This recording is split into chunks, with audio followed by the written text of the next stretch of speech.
बागेश्वर धाम वाले बाबा पंडित धीरेन्द्र शास्त्री का इतना विरोध क्यों?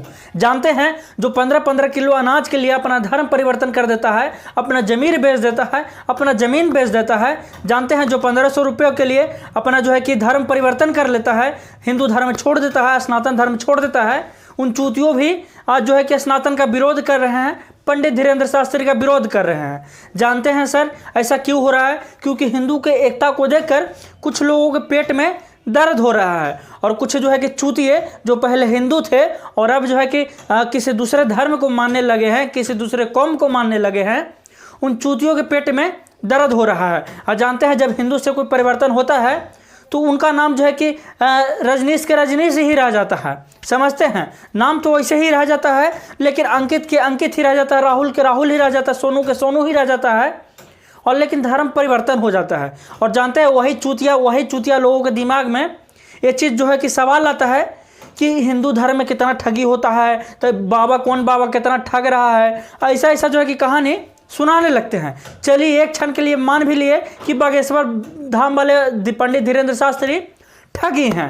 बागेश्वर धाम वाले पंडित धीरेन्द्र शास्त्री जो है कि लोगों से ठगते हैं, लोगों की मानसिकता के साथ खिलवाड़ करते हैं, लोगों के साथ खेलते हैं, लोगों के साथ अंधभक्ति फैलाते हैं, लोगों के दिमाग में जहर फैलाते हैं, अंधभक्ति फैलाते हैं। चलिए, मान भी लिए एक बात के लिए, लेकिन क्या सर आप उस मस्जिद के मौलाना से क्यों नहीं पूछते हैं जो है कि अंधभक्त फैलाता है, अंधभक्ति के नाम पे धंधा करता है? कि आप चर्च के पादरी से क्यों नहीं पूछते हैं? भक्ति तो यहाँ हर जगह सर, लेकिन आप दूसरे धर्म वाले से क्यों नहीं पूछते हैं? लगातार जो है कि सोशल मीडिया पे वायरल होता है, कोई छू कर ठीक कर देता है, कोई फूंक कर ठीक कर देता है, कोई काला कंबल वाला रहता है, कोई पीला स्वेटर वाला रहता है, कोई उजला चादर वाला रहता है। सबका देखिए सर अपना अपना तर्क है, सब अपने अपने तरह से सोशल मीडिया पे आते हैं, लगातार इस तरह का वायरल होता है। लेकिन आप लोग उस चीज़ का विरोध नहीं कीजिएगा, उस सभी लोगों का विरोध नहीं कीजिएगा।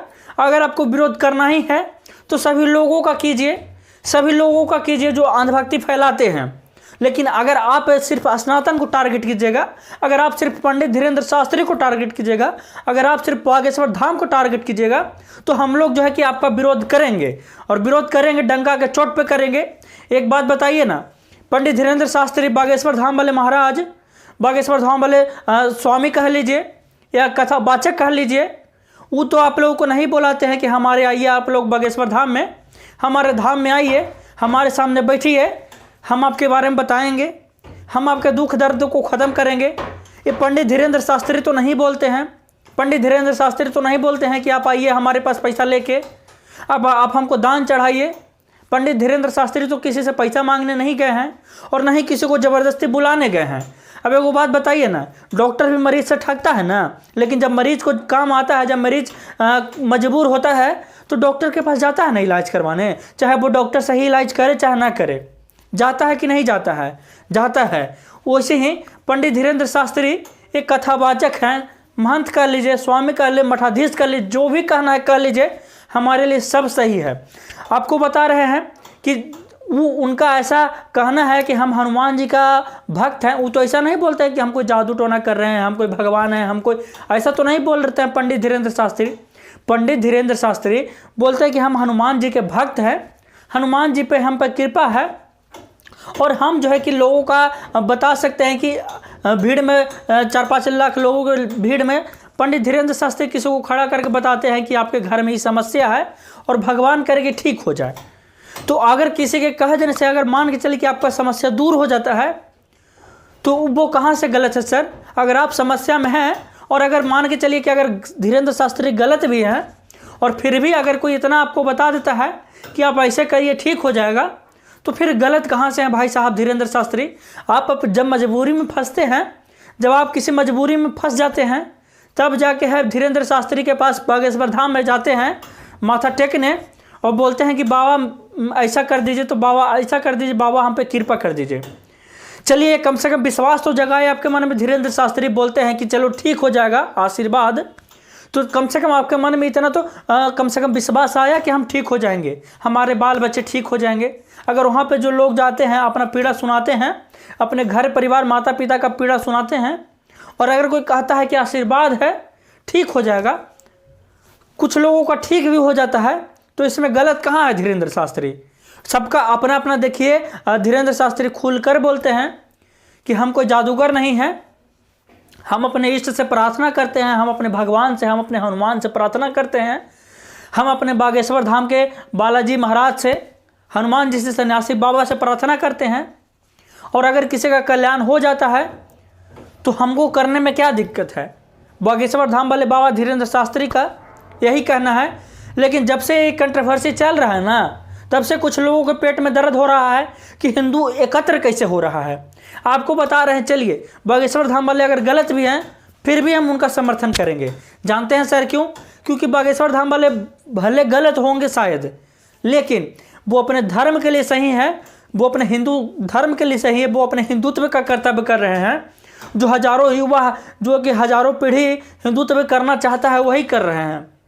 हिंदुत्व के प्रति अगर अच्छा कर रहे हैं, हिंदुत्व के प्रति अगर लोगों को जगा रहे हैं, तो बागेश्वर धाम वाले धीरेंद्र शास्त्री कहाँ से गलत है। बागेश्वर धाम वाले धीरेंद्र शास्त्री सिर्फ एक ही चीज़ बोलते हैं कि हम अपने इष्ट से प्रार्थना करते हैं और हम चाहते हैं कि आप लोगों का मनोकामना पूर्ण हो जाए। और अगर किसी का मनोकामना पूर्ण हो जाता है तो इसमें हम कहाँ से गलत हैं। लेकिन कुछ लोग जो है कि 5-10 किलो चावल के लिए, 5-10 हज़ार रुपया के लिए जो अपना धर्म परिवर्तन कर देते हैं और दूसरे धर्म में चल जाते हैं, दूसरे कौम में चल जाते हैं, उन्हीं कुछ चूतिया लोगों के दिमाग में चीज़ घुसता है कि बागेश्वर धाम वाले बाबा जो है कि अफवाह फैला रहा है, तो ठगी कर रहा है, तब बागेश्वर धाम वाले बाबा जो है कि खिलवाड़ कर रहा है, तो लोगों के मन में अंधभक्ति फैला रहा है, अंधविश्वास करवा रहा है। इन चूतियों लोगों के दिमाग में चीज़ आ रहा है। आपको बता रहे कि हम भाई हिंदू हैं, हमको बागेश्वर धाम के पास जाना है, हमको जो है कि पंडित धीरेंद्र शास्त्री के पास जाना है। किसी को कोई तकलीफ है, हम किसी से पैसा नहीं ना मांगने गए हैं बागेश्वर धाम को देने के लिए, बागेश्वर धाम के पास जाने के लिए। तो आप लोग भाई साहब अपना अपना काम देखिए ना, किसी को ज़बरदस्ती नहीं ना बुला रहे हैं बागेश्वर धाम वाले पंडित धीरेंद्र शास्त्री। तो आप लोग अपना अपना काम देखिए ना। बागेश्वर धाम वाले महाराज जो भी हैं, जो उनको अच्छा मानते हैं उनके लिए अच्छा है, जो उनको खराब मानते हैं, आप खराब मानते हैं, आप मानिए खराब, उसमें आपको कोई माना थोड़े कर रहा है। लेकिन आप इस तरह से अफवाह मत फैलाइए। जिसको विश्वास है वो जा रहा है दरबार में, जिसका कल्याण हो रहा है वो जा रहा है दरबार में, जिसका कल्याण हो रहा है पंडित धीरेंद्र शास्त्री को मान रहा है, पूज रहा है, उनके सामने हाथ जोड़ रहा है, जिनका कल्याण हो रहा है। इसलिए आप अपने मन से, अपने काम से काम रखिए और जिनको जो अच्छा लग रहा है उनको करने दीजिए। और किसी पे उंगली उठाने से पहले पूरे समाज पे उठाइए, और नहीं तो फिर किसी एक को टारगेट मत कीजिए।